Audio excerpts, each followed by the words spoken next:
Em uma de suas obras, Mircea Eliade chama atenção para o fato de que, à medida que a visão do mundo mitologizada se degrada e a sacralidade da vida cotidiana se profana, a vivência do mito é substituída por sua escrita e leitura. Ou seja, o mistério é substituído pelo texto. Tal particularidade reside na influência do mito sobre todos os aspectos da vida humana. E segundo o pensador romeno, ele era tudo: o pensamento, o objeto, a ação, o ser, a palavra, e servia como a única forma de percepção do mundo, tanto em sua totalidade quanto em cada uma de suas partes. E assim, quando esvaziado e despojado de seu conteúdo sagrado, ele dá lugar à narração, que representa um relato, e não o próprio mito em seu sujeito e objeto. É assim que surge a figura do narrador. E assim o ouvinte se separa do mito. O envolvimento e a experiência direta são substituídos pelo distanciamento. A percepção agora ocorre de forma mediada, através do relato. Surge então uma espécie de fissura que lembra a fragmentação do próprio mito. E aqui é preciso esclarecer que o nosso interesse é no teatro musical, mais precisamente uma das formas de arte musical e teatral, o balé clássico. E ressalto também que esta questão não é abstrata. Quem já passou boas horas nas salas dos teatros de balé, enquanto espectador, não só sentiu a magia do espetáculo, como foi envolvido por aquilo que ocorreu no palco. Ou seja, na maioria das vezes, o espectador é capaz de ler a história no balé e reconstruir a trama. E assim podemos levantar a questão da relação entre mito e narração no balé.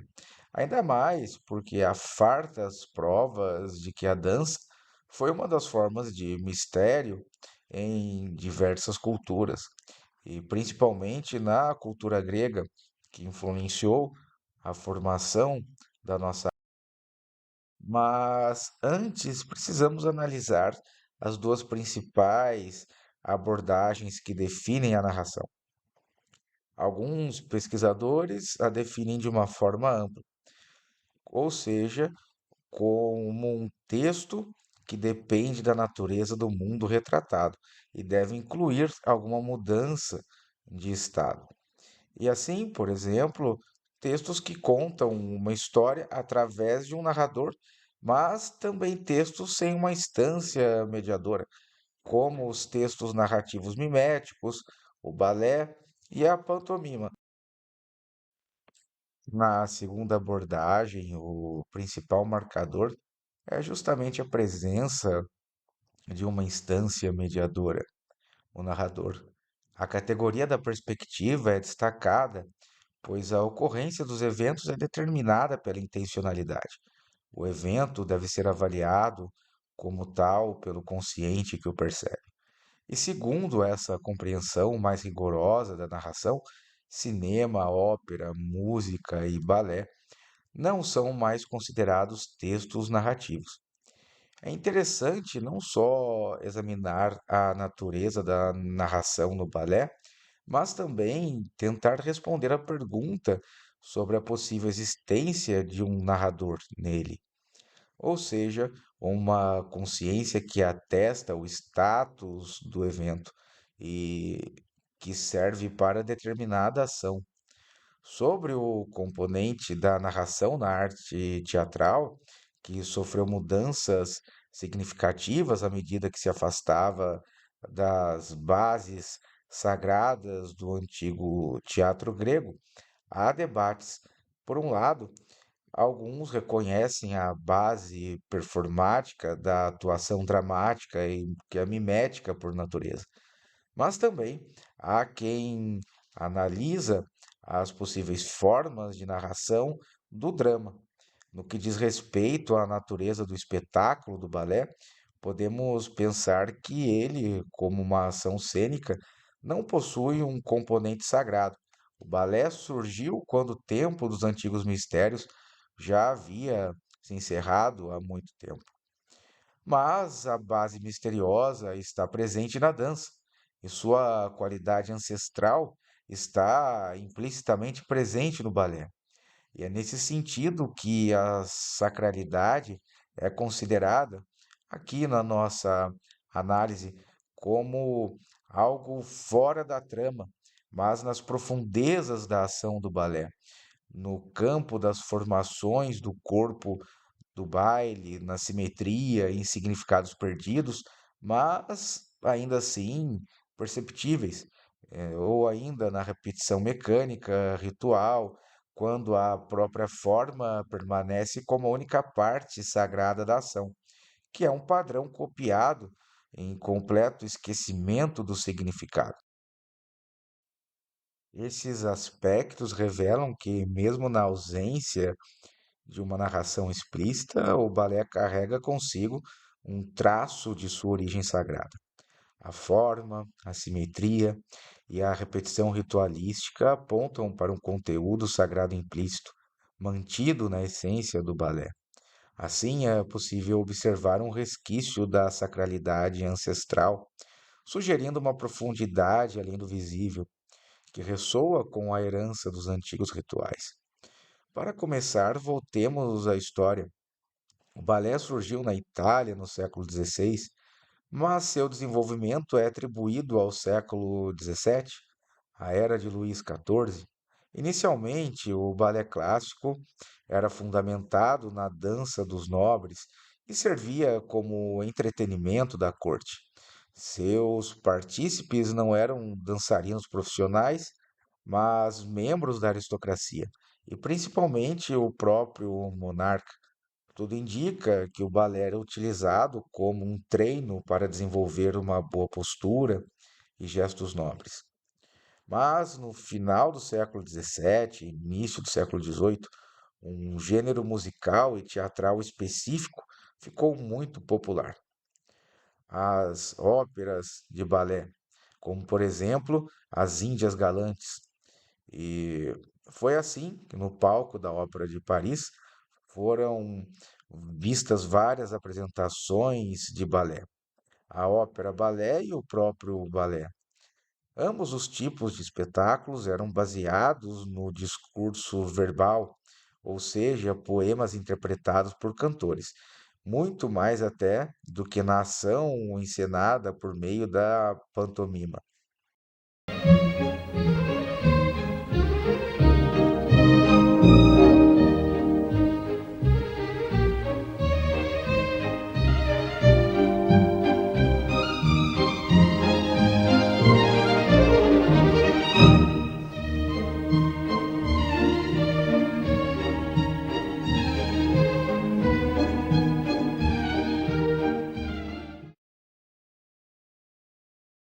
A ópera balé era um espetáculo composto por vários atos e intervalos de dança, terminando com uma longa dança festiva. Os dançarinos nesses espetáculos desempenhavam o papel de uma espécie de fundo para o cantor. E o balé, propriamente dito, no geral, era mais curto do que a ópera balé e vinha depois, para encerrar a noite. Os cantores que apresentavam cada grupo de dançarinos lideravam a celebração. De modo geral, nessa fase, o balé era de pouca narração. A ação da trama ganhava coerência através do discurso verbal. Com o tempo, os aristocratas foram substituídos por dançarinos profissionais. A metade do século XVIII foi marcada por muitas reformas coreográficas. E assim, a coreografia francesa passou a demonstrar a necessidade de transformar as apresentações de balé, que eram até então desprovidas de conteúdo, em espetáculos completos com trama e personagens. E é assim que surgiram novas funções para o balé contar história através de gestos. No contexto do balé clássico, encontramos também gestos icônicos. No entanto, os mais conhecidos ainda estão associados ao que é considerado elevado, ou seja, ligado à aristocracia. O passo de cavalo, o passo de gato, são movimentos que remetem à plasticidade de animais nobres e predadores. A linguagem do balé clássico, conhecida como a gramática do balé, é rigidamente codificada. Há 5 posições básicas dos pés, 3 posições das mãos, além de passos básicos, sobre os quais se constroem diversas combinações. Os passos em si não possuem semântica, são mais bem representados por partes independentes da dança, como entradas, adágios e variações. Quando dispostos sequencialmente, formam uma estrutura rígida, uma espécie de sintagma. A baixa narratividade do balé clássico é evidenciada pela sua relação com a base verbal. Enquanto a ópera se apoia significativamente no discurso verbal, como nas áreas e recitações, o balé apresenta uma situação diferente. Geralmente, o discurso verbal é encontrado apenas no libreto, ao contrário do libreto operístico, que está mais distante da ação cênica. Há dois tipos de libreto de balé. Um primeiro tipo pode ter uma função puramente destinada ao coreógrafo, onde seu conteúdo se torna a coreografia do espetáculo.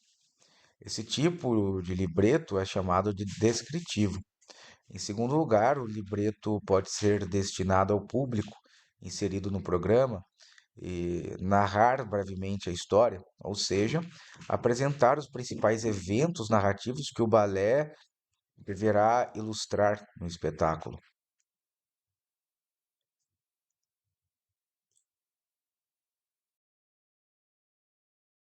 A presença desse tipo de libreto e sua separação do espetáculo indicam que a narratividade do balé é inferior à do drama operístico. Mas permanece em aberto o seguinte ponto: a natureza narrativa da expressão do balé clássico. Geralmente, a dança clássica é baseada na apresentação dos estados emocionais e mentais dos personagens ou na criação de um espírito geral, no qual o público é imerso, como no final do balé O Fogo de Paris, permitindo uma conexão interna com a multidão. Nessa situação, assim como no drama, pode-se falar de um contágio emocional da audiência, mergulhando-a em um estado emocional específico. O impacto no público é alcançado através da própria matéria da dança, da precisão das poses, preparações, passos, da harmonia das construções. Nesse contexto, ocorre um aumento da atividade receptiva do espectador, que tem o direito de testemunhar a narração daquilo que acontece no palco. Isso sugere que a dança clássica, em sua forma pura, sem adições de pantomima e dança característica, tende para uma narração performática, lírica. A referência à lírica não é acidental. É na lírica que, ali de todos os gêneros literários, existe a conexão mais estreita com o mito. Isso se manifesta na síntese do autor, do herói e também do leitor, que entra no evento lírico e o percebe como sua própria experiência pessoal. E aqui predominam as relações sujeito-sujeito, ao contrário das relações sujeito-objeto, típicas do conteúdo narrativo. O evento lírico possui uma natureza coral universal, ele representa a eternidade na forma de um momento. Graças a essas características do evento lírico, a vida individual se conecta com a vida global. A lírica permite ao leitor sentir a união com a experiência transmitida. Ela busca transcender seus próprios limites puramente estéticos e entrar no espaço real, contaminando o leitor com suas emoções e sentimentos, reformulando assim a própria situação comunicativa da interação. O mesmo efeito ocorre com a dança, cuja relação com entidades míticas sincréticas já foi objeto de estudo. Essa conexão pode ser observada também no balé clássico, onde, como mencionamos e continuaremos a explicar aqui, pode se manifestar em qualquer nível, desde a trama até as estruturas do próprio conjunto da peça de balé como um todo. Primeiramente, é necessário distinguir os conceitos de mito e enredo mitológico. O balé clássico demonstra uma conexão sólida com o mito, não necessariamente no plano da trama ou do enredo, que podem ser diversos. Assim como a experiência do mito se transformou ao ouvir histórias ou ao participar da dança, deu lugar à sua contemplação e à decodificação acessível das mensagens transmitidas pelo espetáculo do balé. E, portanto, as mensagens não precisam se basear necessariamente em enredos mitológicos. Assim, é o isomorfismo entre as evoluções do mito e da dança que nos levou à ideia de avaliar o grau de narratividade do espetáculo do balé e a questionar o papel do narrador. Um exemplo é o uso do fuso na organização temporal de A Bela Adormecida. Quando analisamos as raízes mitológicas desse objeto sagrado, temos então um símbolo defloratório que aparece na mitologia dos deuses moribundos e ressuscitados. E assim, por exemplo, esta peça de balé é interpretada no Teatro Mihailovsky, em São Petersburgo. Também o Lago dos Cisnes, que apesar, né, de possuir uma natureza fabricada e literária, é uma obra surpreendentemente próxima aos mitos dos gêmeos cosmológicos, especialmente na versão coreográfica de Yuri Grigorovich. Este coreógrafo complementou o par feminino de gêmeas, Odete e Odile, originalmente interpretadas por diferentes artistas, com um par masculino simétrico.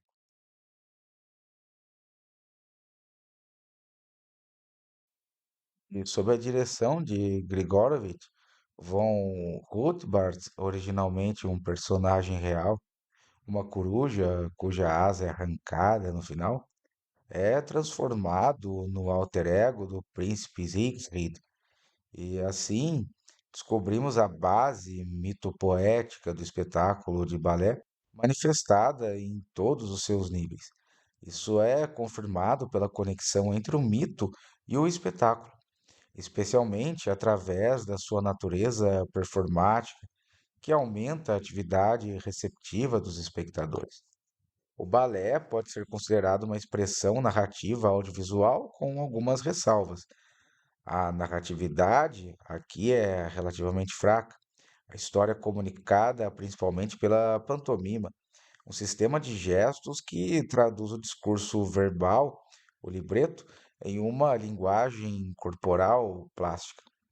Em uma abordagem estreita da narratividade, nos deparamos com o problema do ponto de vista, onde o direito de certificar a ocorrência dos eventos pertence a uma consciência específica. No cinema narrativo, há duas perspectivas, a do operador e a diegética. A perspectiva do operador é o ponto de vista de onde a imagem é capturada.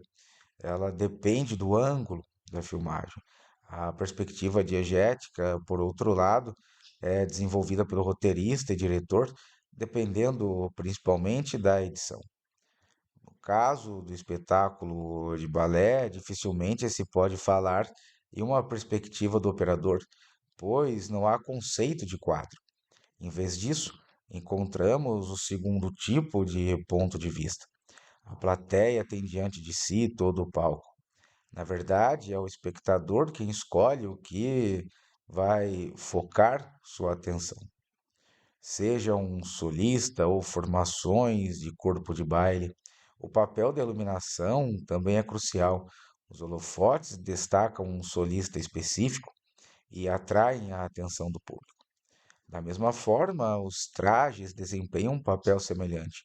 Os solistas usam trajes mais vibrantes e ricamente decorados, ou, inversamente, brancos. No entanto, a interpretação final dos eventos continua a ser do espectador específico, e como no cinema certas técnicas expressam a subjetividade e a apresentação do mundo interior, no balé, a transição de cores ou mudanças no tamanho de quadro também expressam semelhantes pontos de vista. Por exemplo, no famoso balé Gisele, existe o chamado ato branco, que mergulha a audiência no mundo interior do personagem, transmitindo seus pensamentos, sentimentos e sonhos. Isso pode ser deduzido não apenas pelo uso de paletas de cores específicas, mas também pela representação de estados de consciência através da pantomima, como um dançarino simulando fumar um arrile e depois gestos que indicam adormecer. No Lago dos Cisnes, na versão de Grigorovich, o conflito é completamente internalizado no mundo interior do herói. A aparição dos conjuntos de cisnes negros e brancos pode ser interpretada como uma luta entre luz e trevas na alma de Siegfried, objetivada através da dança. Um meio de retratar o mundo interior dos personagens também pode ser a música. Por exemplo, o famoso tema dos cisnes em Lago dos Cisnes de Tchaikovsky, que é tocado durante a dança de Odete. A execução desta melodia na ausência da heroína sinaliza, em particular, as memórias do príncipe.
Durante o apogeu do balé clássico, a música para o espetáculo também nem sempre era uma obra completa.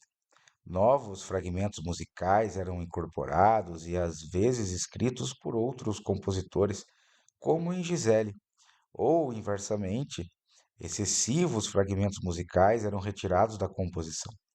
Assim, em produções contemporâneas de A Bela Adormecida de Tchaikovsky, geralmente falta intervalo para violino. O Lago dos Cisnes é canonizado em menor grau. O sinfonismo no balé apareceu tardiamente, mais ou menos na metade do século XX. Embora os primeiros balés verdadeiramente sérios, isto é, aqueles mais próximos dos ideais da música acadêmica, sejam considerados o Quebra-Nozes de Tchaikovsky e Raimunda de Glazunov. Como exemplo de formação de um evento exegético através de montagem musical, consideremos o balé O Quebra-Nozes, de Tchaikovsky. Esta obra é composta por números individuais que, musicalmente, são independentes entre si.